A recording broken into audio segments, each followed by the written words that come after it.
হরিবাসরে যার নাম গুণগান নিয়ে আমরা আলোচনা করব বা আস্বাদন করব, সেই গৌর হরির সম্পদ তিনি কোনো যুগেই এমনভাবে পরিপূরক করে দান করেননি। চৈতন্য চরিতামৃতে তাই স্পষ্ট কলম দিলেন কবিরাজ গোস্বামী, বললেন চিরাদ দত্তং নিজ গুপ্ত বৃত্ত, চিরাদ দত্তং, যা কোনো কালে প্রদত্ত তিনি দান করেন নাই। নিজ গুপ্ত বৃত্তং, গোপন জিনিসকে উদ্বৃত্ত করে রাখলেন গৌর সুন্দর। সব প্রেম, সেটা কি না, সেটা হলো প্রেম। সব প্রেম ও নামামৃত তুদার। দাঁড়ে দাঁড়িয়ে এমন করে কখনো ওই উদ্বৃত্ত, ওমা বাবা যদি বাজার থেকে 4টে ছেলের জন্য 4টে মিষ্টি নিয়ে আসেন, মা কি করেন জানেন? প্রথম 3 ছেলেকে আধখানা আধখানা করে মিষ্টি দিয়ে আর 2.5টা মিষ্টি ওই ছোট ছেলেটার জন্য লুকিয়ে রাখেন। আমরা সংসারে যারা বাস করি তারা সকলেই জানি যে মায়ের ভালোবাসাটা ছোট ছেলের প্রতি একটু বেশি হয়। এটা আজকের কথা নয়, এটা মানুষ জগতের কথা নয়, এটা ভগবানও করে গেলেন। সত্য ত্রেতা দাপরে তিনি নাম বিতরণ করলেন। সত্য যুগাশ্রিত নাম নারায়ণ পরা বিদা, নারায়ণ পরাক্ষরা, নারায়ণ পরা মুক্তি, নারায়ণ পরা গতি। ত্রেতা যুগেও নাম দান করলেন। রাম নারায়ণন্ত মুকুন্দ মধুসূদন, কৃষ্ণ কেশব কংসারে, হরে বৈকুণ্ঠ বামন। তারপরেও নাম করলেন হরে মুরারে মধুকৈট ভারে, গোপাল গোবিন্দ মুকুন্দ সৌরে, যজ্ঞেশ নারায়ণ কৃষ্ণ বিষ্ণু, নিরাশ্রয় মাম জগদীশ রক্ষ। হরি হরি বল। তারপরেও নাম বিতরণ করলেন। আর কলিযুগের নাম তো কাউকে নিশ্চয়ই বলতে লাগে না। হরে কৃষ্ণ কৃষ্ণ কৃষ্ণ হরে হরে, হরে রাম রাম রাম হরে হরে। নাম দিলেন, এও তো নামের মতো শোনা গেল, কিন্তু এর মধ্যে একটা সব থেকে উদ্বৃত্ত করা জিনিস দান করলেন। রাধারানীর প্রেম ও ভান্ডারের ধন প্রেম। যে প্রেম কোনো যুগে এমন করে পরিপূর্ণ করে বিতরণ করলেন না। নামে সর্বশক্তি প্রদান করলেন গৌর সুন্দর। আজকে গৌর সুন্দর আমার নিজের যে গৃহের মধ্যে আশ্রয় করে তিনি অবতার হয়েছিলেন, সেই সচিমাকে কাঁদিয়ে, বিষ্ণুপ্রিয়াকে কাঁদিয়ে তিনি একদিন সন্ন্যাস গ্রহণ করেছিলেন, কেবল আমাদের জন্যে, নিজের জন্যে নয়। কেননা এই নামটিকে যদি আমি সারা বিশ্বে সংসারের দাঁড়ে দাঁড়ে না পৌঁছতে পারি, তাহলে কি করে মানুষরা এমন করে উদ্ধার হতে পারবে? এই অধুনা কলিযুগে অল্প পরমায়ু, কলির বাস, হিংসা, অত্যাচার, মারামারি, ছলনা, এই সবের মধ্যে কি করে এমন করে মানুষ অল্প সময়ের মধ্যে নিজের জায়গাটা গিয়ে পৌঁছবে? তাই গৌর সুন্দর নিজের গৃহ ত্যাগ করলেন। মহাজন কাঁদতে কাঁদতে দর্শন করছেন সেই দৃশ্য।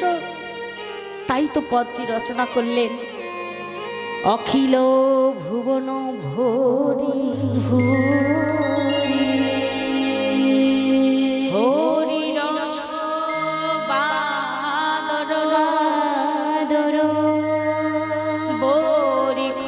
চৈতন্য মেঘে, চৈতন্য মেঘে ভগত চাতক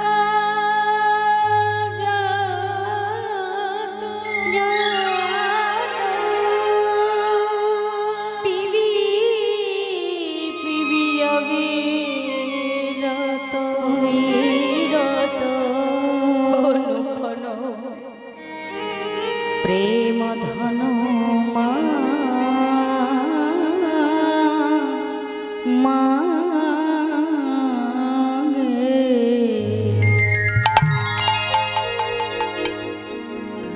অখিল ভুবন ভরি, সারা বিশ্ব ভুবন ধরে হরির রস ও বাদর ভগবান হরিনামের বর্ষা এনে দিলেন। বাদর বর্ষা দেখবেন আকাশে যখন মেঘ সাজে মা, একটা পাখি চোখ গেল বলে ডাকে, শুনেছেন? সেটার নাম কি বলুন তো মা? সেটাকে চাতক পাখি বলা হয়। চাতক পাখি যখন আকাশে মেঘ সাজে ও হাঁ করে তাকিয়ে থাকে। কেন? এই পৃথিবীর মধ্যে কি কোনো জলাশয় নেই যাতে ওর তৃষ্ণাটা নিবারণ হয়? খুব বুঝবার কথা বাবা, খুব জানবার কথা। চাতক পারে নদী নালা থেকে, পুকুর খানা ডোবা থেকে জলটা পান করে নিজের পিপাসাটা নিবৃত্তি করতে পারে, কিন্তু ও খানা ডোবা থেকে জল পান করে না। ওকে যদি সমুদ্রের ধারেও নিয়ে যান, ও সমুদ্রের জলও পান করে না। কেন না? ও তাকিয়ে থাকে হাঁ করে। যখন চাতক হাঁ করে ওপরের দিকে তাকিয়ে থেকে জল চায়, বিনে নব ঘন বাড়ি খায় না চাতক অন্য বাড়ি।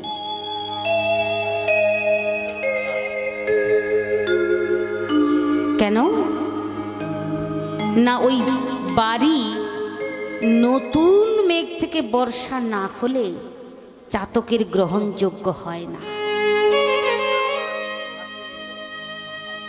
একদিন সমুদ্রের ওপর রাগ করে চাতক এই প্রতিজ্ঞা নিয়েছিল। ওই সমুদ্রের ধারেই ও একদিন ছোট্ট একটা বাসা করে ওর ছোট্ট সন্তানাদি হয়েছিল। তো সমুদ্রের ঢেউ তো জানেন মা, একদিন সমুদ্র উত্তাল হয়ে ওর বাসা সহ ওর ছানাগুলোকে সব ভাসিয়ে নিয়ে চলে। সেই থেকে প্রতিজ্ঞা করলো, আজ থেকে আমি ওই পৃথিবীর যত জল, শুধু সমুদ্রের জল কেন, কোনো জল আমি পান করব না। আমার পিপাসা, আমার যদি জীবনও চলে যায়, আমি কোনোদিন এই জল পান করব না। খুব সুন্দর কথা, কিন্তু এর সঙ্গে মহাজন আমাদের জীবনের মিল কি দেখলেন? একটি চাতক একদিন তার বাসা হারিয়ে, তার ছানাগুলোকে হারিয়ে প্রতিজ্ঞা করলো যে এই জল আমি আর কোনোদিন পান করব না। এবারে ভেবে দেখুন মা, বাবা মায়েরা, ভক্তমণ্ডলী, ভক্তিমতী বাবা মায়েরা, আপনারা সর্বজ্ঞ, আপনারা শ্রবণ করে করে অনেক কিছু জেনেছেন।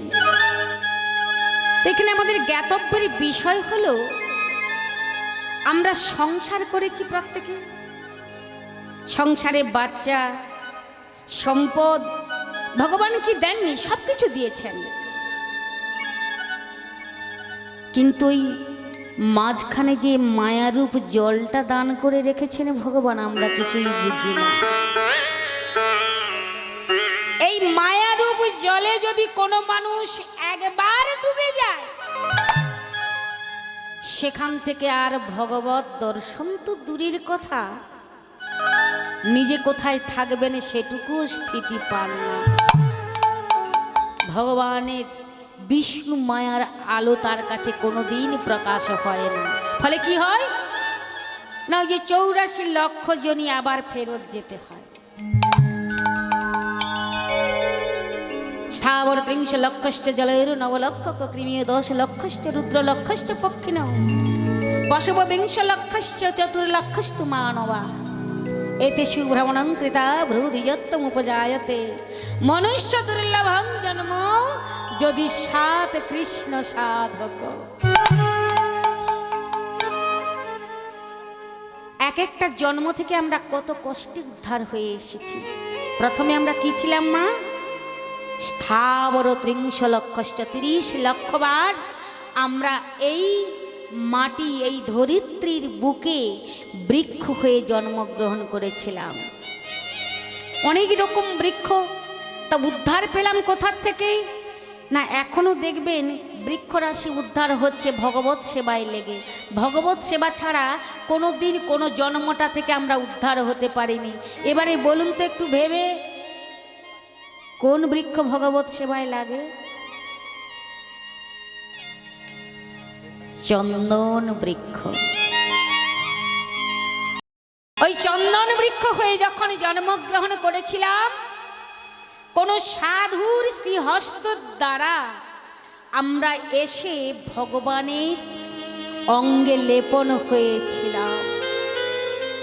সাধু তার অনুরাগ দিয়ে চন্দন পিড়িতে আমাদেরকে ঘষে ঘষে সেই অনুরাগ চন্দন ভগবানের শ্রীঅঙ্গে, ভগবানের চরণে সেবা দান করেছিলেন। তখন আমরা সেই 30 লক্ষ বার ওই বৃক্ষ জন্ম, বৃক্ষ জনি থেকে উদ্ধার পেয়ে আমরা কোথায় এলাম না? জলয়ুর 9 লক্ষ, জলের প্রাণী রূপে আমরা সেখানে পৌঁছালাম। সেখানে আমাদের উদ্ধার হলো কোথা থেকে? অনেক রকম 9 লক্ষ বার মা, কম কথা তো নয়। 9 লক্ষর পরেই ভগবত সেবায় লাগবার একদিন সুযোগ এলো। জলচর প্রাণী কোন প্রাণী হতে পারে? শঙ্খ রূপে আমরা জন্মগ্রহণ করলাম। শুধু শঙ্খ রূপে জন্মগ্রহণ করলে হয় না, দেখবেন সমুদ্রের ধারে ধারে অনেক শঙ্খ পড়ে পড়েই কিন্তু নষ্ট হয়ে যায়, যায় না? সেটা যদি কোনো ভগবত ভক্তের কাছে এসে পড়ে, সে যদি গোবিন্দ সেবার সময়ে বাদ্য করে, তবেই তার জন্মটা উদ্ধার হয়ে যায়।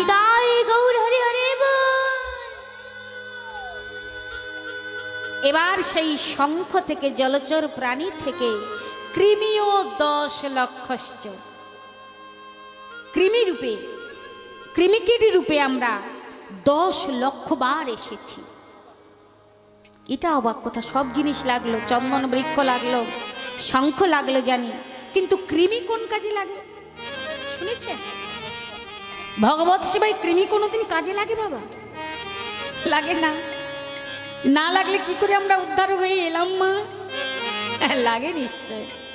কোথায় লাগে না? কৃমি রূপে আমরা যখন গণ্ডকী শিলাটাকে সুন্দর করে ভগবানের আকৃতি করে সেটাকে কাটতে পেরেছিলাম, যার নাম হলো বজ্রকীট। বজ্রকীট আস্তে আস্তে করে ওই পাথরটাকে কেটে যখন গণ্ডকী নদীতে ভাসিয়ে দেয়, যখন গণ্ডকী নদীর জলধারায় ভেসে যায়, সেই পাথর যদি ভগবানের শ্রীমূর্তি ভেবে পুজো পায়, তখন ওই বজ্রকীটের উদ্ধার হয়ে যায়। নামটা কি হয় মা? প্রত্যেক মন্দিরে আছে, দর্শন করবেন। ভগবানের কাছে প্রত্যহ পুজো হয়, তারা সামনে পেছনে তুলসী দিয়ে রাখতে হয়। হ্যাঁ, জানেন না? শালগ্রাম শিলা। বাহ, জানেন জানেন, শালগ্রাম শিলা। তাহলে কৃমিও 10 লক্ষশ্চ। এবার বললেন রুদ্র লক্ষশ্চ পক্ষিণ, 11 লক্ষ বার পক্ষী রূপে জন্মগ্রহণ করলাম।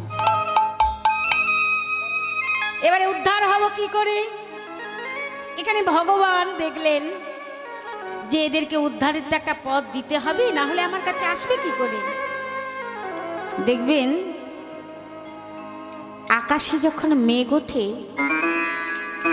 একটা পাখি রয়েছে, ওই আকাশ মেঘ কালো দেখলে ও নৃত্য করে, নিজেকে একেবারে সুন্দর করে নাচে বেড়ায়।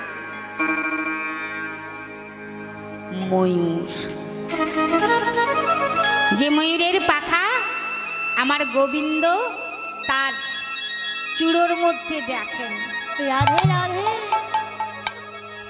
সেই ময়ূর রূপে জন্মগ্রহণ করে যেদিন আমরা কালো বর্ণ মেঘ দেখে কৃষ্ণ ভেবেছিলাম এবং নৃত্য করেছিলাম, কৃষ্ণ কৃষ্ণ বলে আনন্দে নৃত্য করেছিলাম, সেই দিনই ভগবান মুক্তি প্রদান করলেন পক্ষী জন্ম থেকে। এবারে শেষ, ওই পক্ষী জন্ম থেকে একেবারে পশু মানে গাভী মাতা, পশব বিংশ লক্ষশ্চ, পশুকুলে জন্মগ্রহণ করলাম। শুধু গাভী নয়, পশুদের মধ্যে যত রকম রয়েছে 20 লক্ষ বার জন্মগ্রহণ করতে হয়েছে। তাহলে কত হলো মায়েরা হিসাব করেছেন? 84 লক্ষ কিন্তু হয়ে যাচ্ছে। এই 20 লক্ষ বার নিয়ে 80 হয়ে গেল। তাহলে পশু জন্ম থেকে উদ্ধার হলাম কখন? না যখন গাভী মাতা রূপে প্রকাশ পেলাম এই ধরিত্রীর বুকে। আমার দুগ্ধ, আমার মূত্র, আমার গোময় সব ভগবত সেবায় লাগলো। তখনই সেই গাভী জন্ম থেকে আমরা উদ্ধার হয়ে মনুষ্য জন্ম গ্রহণ করলাম। আচ্ছা, মনুষ্য জন্ম তো গ্রহণ করলাম, দেখুন কত কষ্ট। ভালো করে ভাববেন, হৃদয়ে ধারণ করবেন এই কথাগুলো। তাহলে নিশ্চয়ই এ জন্ম পেয়ে আমরা একদিনও এমনি করে ভগবত সেবা না করে আমরা আনচর্চা, আনবোল, পরসঙ্গ, কুসঙ্গ সব আমরা কিন্তু ত্যাগ করতে পারবো, যদি কষ্টের কথা মনে থাকে। তাহলে এবারে মনুষ্যরূপে জন্মগ্রহণ করতে ভগবান আমাদেরকে 4 লক্ষ বার সুযোগ দিলেন। কত? 4 লক্ষ বার। তুমি একবার পারলে না, আবার জন্ম নাও। তুমি ধীরে ধীরে সাধনা করে তুমি তোমার উন্নতি করো। একবার না পারিলে দেখো 100বার। তাই মা একবার নয়, 100বারও নয়, 4 লক্ষ বার ভগবান আমাদেরকে সুযোগ দিলেন যে এর মধ্যে তুমি তোমার আত্মচৈতন্য লাভ করে আমাকে জেনে আমার চরণে তুমি চলে এসো তাড়াতাড়ি। আর আমরা এমন অধম, এমন পতিত জন, সেই ভগবান এত সুন্দর সুযোগ দেওয়ার পরেও নিজের যা কিছু গচ্ছিত ছিল এই প্রেম ধন তাও দিয়ে দিলেন।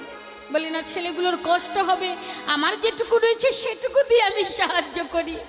নাও, তোমরা নাও, তোমরা তোরা প্রেম নিবিয়া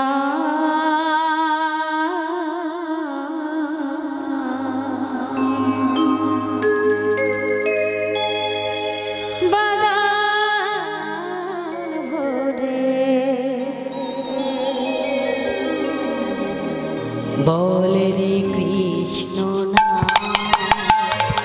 তোরা প্রেম নিবিয়া মদন ভরে, বল রে হরি নাম। তোরা প্রেম নিবিয়া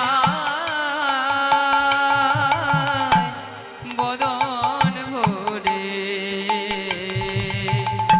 বল রে হরি নাম। কৃষ্ণ কৃষ্ণ কৃষ্ণ বলে, কৃষ্ণ কৃষ্ণ কৃষ্ণ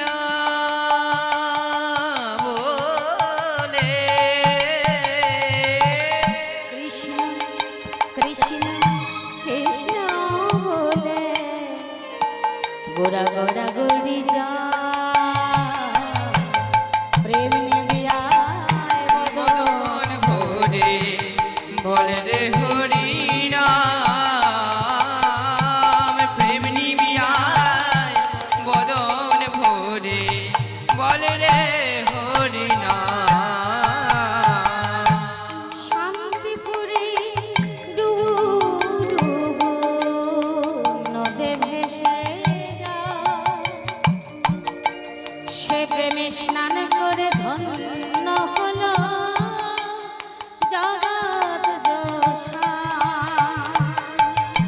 শান্তি পুরা ডুবু ডুবু নদে ভেসে যায়, সে প্রেমে আসলো গৌর নিতাই, তারা দুটি ভাই। হরে কৃষ্ণ হরি বল, হরে কৃষ্ণ হরি বল। হরে কৃষ্ণ হরি বল, হরে কৃষ্ণ হরি বল, হরে কৃষ্ণ। হরে কৃষ্ণ হরি বল, হরে কৃষ্ণ হরি বল। তোরা প্রেম নিবিয়ায় বদন ভরে, বল রে হরি নাম, বল রে হরি নাম, বল রে হরি নাম।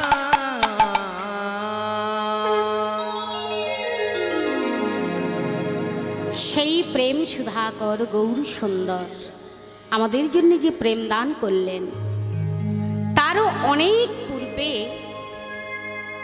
একজন ভক্ত এসেছিলেন। ভক্ত এসেছিলেন কে? না নামদেব। কেন? অনেক ভক্ত আসেন, আপনারা অনেক ভক্তের মধুরিমা শ্রবণ করেছেন, আস্বাদন করেছেন। ভগবান যে প্রেমটা বিতরণ করেছিলেন, সে প্রেম আমাদের ভগবানের কাছ থেকে নেওয়ার কোনো অধিকার ছিল না। কেন না? এটা মায়া দেবীরই সংসার। জয় জয় রাধে রাধে রাধে রাধে। এটা মায়া দেবীরই সংসার। এ জগৎটা চিন্ময় নয়, মৃন্ময়, মাটির। চিন্ময় হলে সেটা সব সময় থাকে। আমরা কোথায় এসেছি মা? কথায় কথায় আমরা বলি আমরা মরতে এসেছি। আমরা মরতে এসেছি। মরতে মরতে কি বোঝা যাচ্ছে? মরতে। কেউ বাঁচতে আসেনি, মরতে এসেছি। মরবার আগে যা কিছু করণীয় কর্মগুলো আমাদেরকে করে চলে যেতে হবে, সব কিন্তু লাইন দিয়ে করে যেতে হবে, তা না হলে নিস্তার নেই। তাই এই মায়া ছায়াবাজি সংসারের মাঝখানে মায়ার সংসারের থেকে মায়াকে অপসারিত করে নিজেদের চিন্ময় কর্মগুলো করে যেতে গেলে নিত্য নিত্য কিন্তু বাবা একটা জিনিস সেবা করতে হবে, আস্বাদন করতে হবে, গ্রহণ করতে হবে। সেটা কি জানেন? দেহ মন শুদ্ধ রাখতে গেলে, পবিত্র রাখতে গেলে, সুস্থ রাখতে গেলে নিত্য নিত্য আমাদের আনারস সেবা করতে হবে, গৌর হরি বল। গ্রহণ করতে হবে। তা হবে তো হবেই। আনারস কিন্তু সেবা করতে গেলে বাবা জানবেন সিঙ্গাপুরের আনারস, সবুজ অবস্থাতেও মিষ্টি, বলে খুব সুন্দর। তা সবুজ অবস্থাতে যখন মিষ্টি, ওই আনারস ফেলে তো অন্য আনারস খাওয়া যায় না, সেবা করা যায় না, গ্রহণ করা যায় না। তাহলে সিঙ্গাপুরের আনারস একবারে নিয়েও এলাম, সিঙ্গাপুরের আনারস সেবা করেও দেখলাম, খুব সুন্দর, খুব মিষ্টি সুস্বাদু। আবার ওই আনারসটা সেবা করব বলে আমাদের লোভ তো একটু বেশি, কলির জীব না। ওর চারাটাকে আমাদের চাষ বাগানের এক কোণে পুঁতে রাখলাম। ওর চারা থাকে না, তা পরের বছর দেখা গেল ওই চারা থেকে আবার একটা সুন্দর আনারস হয়েছে। আচ্ছা মা, ওই যে সবুজ অবস্থায় কিনে এনেছিলাম, আমার চারা গাছের যে আনারসটা আমাদের বাগানের যে হয়েছে, ওটা কিন্তু আর সবুজ নেই, একেবারে পেকে হলুদ হয়ে গেছে। বলে বাহ, দেখতে তো ভারী সুন্দর। সবুজ অবস্থাতে যদি এত মিষ্টি, সেবা করে দেখেছি, আমার বাগানের রসে কিন্তু পেকে একেবারে হলুদ হয়ে গেছে। হ্যাঁ, বলে না জানি আরো কত মিষ্টি হবে। তাই তাড়াতাড়ি করে নিয়ে এসে সেবা করলাম।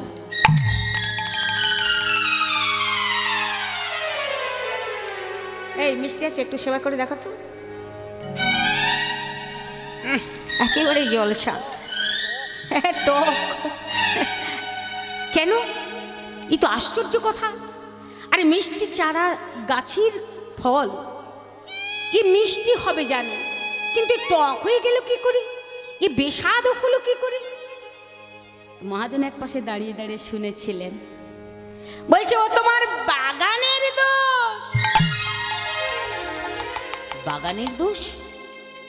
আরে বাবা, ওই সবুজ আনারসটা এমন কোন বাগানে ছিল যা সবুজ অবস্থাতেও মিষ্টি, আর আমার বাগানে পেকে হলুদ হয়ে গেল কিন্তু এতটুকু মিষ্টি নেই, টক। বলে কোথায় ছিল জানো? কোন বাগানে ছিল? তাহলে বলছি শোনো। শান্তিপুরের বুড়ো মালি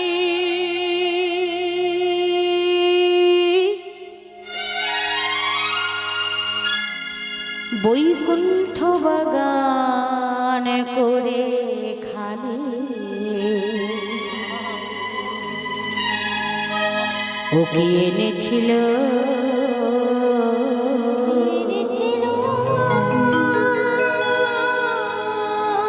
রসবৃক্ষের চারা রে, নেতায় মালির পাইয়া চারা তার হাতে দিলা,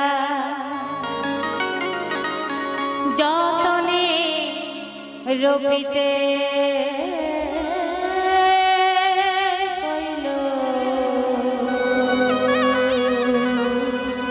আমার নাড়া রে,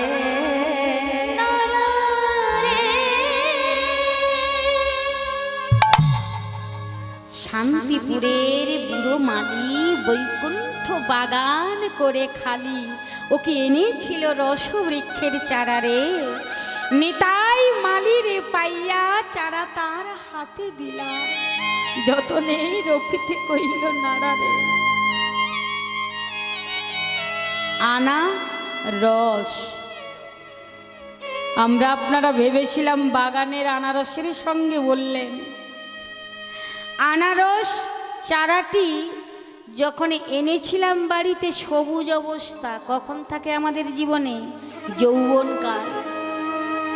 মহাপ্রভু দান করে গেলেন, মহাপ্রভুকে আনিয়েছিলেন বুড়ো মালি নাড়া, সেই নাড়ার কথাই বলছেন। তাই বললেন অদ্বৈতের আনা সেই রস, যে খায় কৃষ্ণ হয় তারি বশ। নিতাই গৌর হরি হরি ওগো শ্রী অদ্বৈতের আনারস, যে খায় কৃষ্ণ তার বশ। শ্রী অদ্বৈতের আনারস, যে খায় কৃষ্ণ তার বশ। অদ্বৈতের আনারস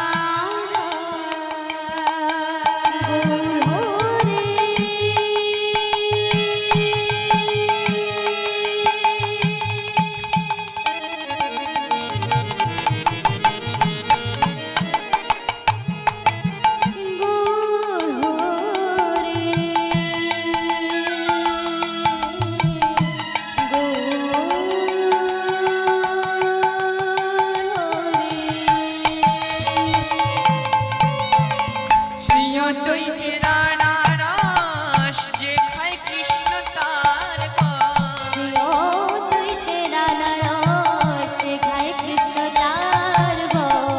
আর যে না খাবে তার এই পৃথিবীতে আসা আর যাওয়া পুরোটাই লস। নিতাই গৌর হরি শ্রী হরি। অদ্বৈতের আনারস, যে খায় কৃষ্ণ তার বশ। শ্রী অদ্বৈতের আনারস, যে খায় কৃষ্ণ তার বশ। হরি বল হরি বল বলো হরি বল হরি বল। একবার বাহু তুলে প্রেমানন্দে বলো হরি বল হরি বল। বাহু তুলে প্রেমানন্দে বলো হরি বল হরি বল।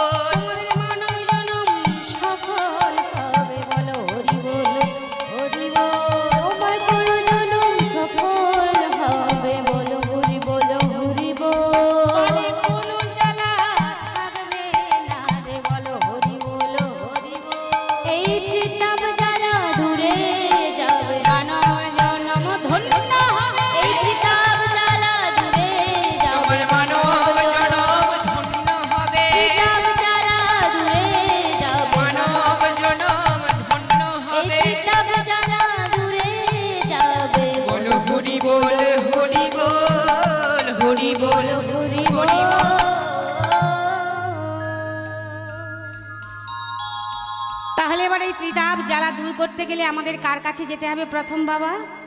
মায়েরা কে পারবে? আমি বলছি আমি পারবো না আপনাদের মধ্যে কারো ক্ষমতা রয়েছে? আমাকে সঙ্গে সঙ্গে এখন স্বর্গে পাঠিয়ে দিন, পারবেন? আপনি এসে আমাকে বলবেন মা আমার ত্রিতাপ জ্বালাটা মুক্ত করে দাও, আমি পারবো? পারবো না। তাহলে কে পারেন? একমাত্র ক্ষমতা রাখেন এই জগতের মাঝখানে যারা সৎ গুরুদেব হন। আচ্ছা, জগতের পিতা জগতের গুরু কে হতে পারে আমাদের কাছে? যে যার গুরুদেব, তা গুরুকে কার সঙ্গে তুলনা করলেন? না জগৎগুরুর সাথে জগৎগুরুকে, না আমাদের গৌর অবতারে নিত্যানন্দ আমার জগৎগুরু। কিন্তু শাস্ত্রে প্রমাণ দিলেন, শাস্ত্র বললেন যে গুরু কৃষ্ণ তুল্য হয়। শাস্ত্রের প্রমাণে গুরু রূপে কৃষ্ণ কৃপা করেন ভক্তজন। হরি হরি বল। তাহলে গুরুদেব মাত্র সেই ক্ষমতাটা রাখেন যিনি আমাদের এই ভব সংসার, এই দৈবী মায়ার কুম্ভী পাক থেকে আমাদেরকে ভগবানের কাছে পৌঁছে দিতে পারেন। ভগবান নিজেও এলেন দাপরে অবতার হয়ে। তো একদিন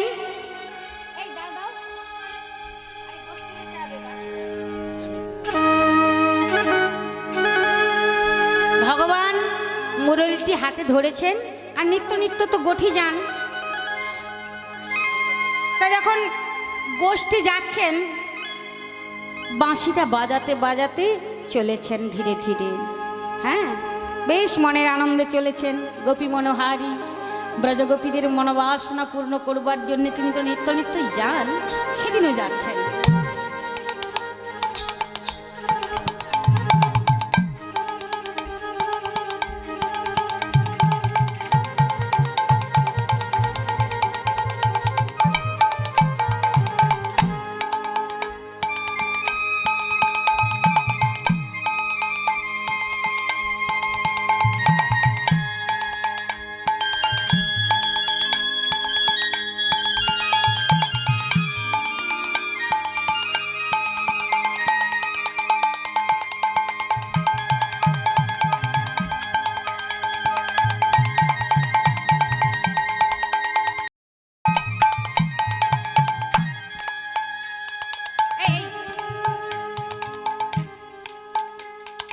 এত সুন্দর ছবি, এত সুন্দর রূপের মানুষ তো আমি কোনোদিন দেখিনি। হ্যাঁ, এটা কার ছবি? কি দাঁড়িয়ে আছে? সামনে একটা মণিখচিত দেয়াল দেখে ভগবান থমকে দাঁড়িয়ে পড়লেন। বলি বাহ, আসতে এত সুন্দর রূপের মানুষ তো কোনোদিন আমি দেখিনি। হ্যাঁ, মণিখচিত দেয়ালে, মানে আয়নার মতো দেয়ালটা তো সুন্দর দেখা যাচ্ছে। বলি এত রূপবান মানুষ আমি তো কোনোদিন দেখি নাই। কার কাছে যাই? আহা হা আহা, কি সুন্দর রূপের মানুষ গো।